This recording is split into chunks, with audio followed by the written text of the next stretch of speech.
Il est vrai que Maurice a été habitué à une croissance soutenue au cours de ces 4 dernières années, mais croyez-moi, aujourd'hui, nous parlons dans un contexte totalement différent. Contrairement aux années précédentes où la destination a bénéficié d'une augmentation de sièges d'avion, cependant, cette année, nous estimons avoir perdu de janvier à décembre 77 000 sièges.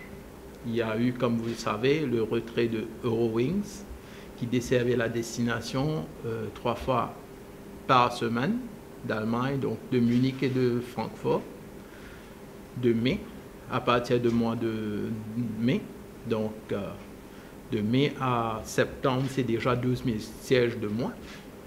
Il y a eu, suite à l'aménagement de la piste d'atterrissage à Dubaï, donc un retrait d'un A380 pendant tout le mois de mai et 3 jours pendant le mois d'avril.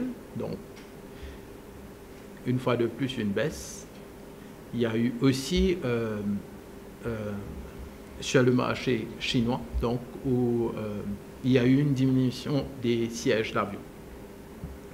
Ajouté à cela, nous avons dû faire face à une conjoncture économique assez difficile mondialement, donc peu favorable, je dirais.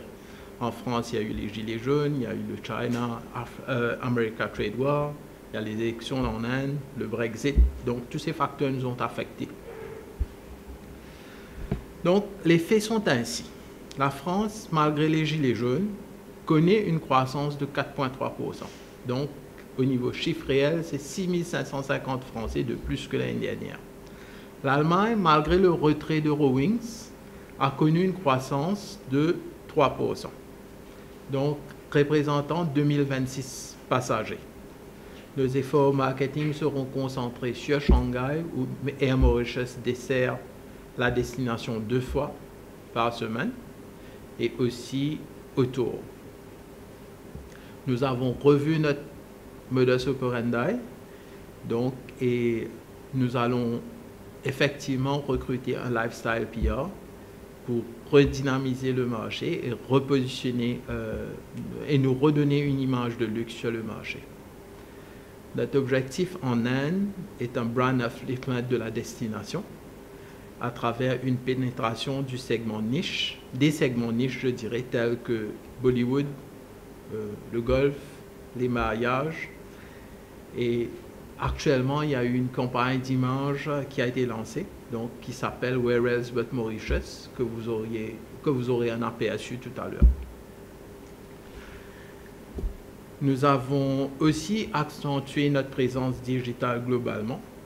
Nous avons développé des campagnes digitales et très prochainement, pendant le mois d'octobre, nous allons pour la première fois avoir un Influencer et Bloggers Summit en octobre, où nous allons inviter une trentaine de blogueurs et différents speakers, donc pour faire rayonner la destination.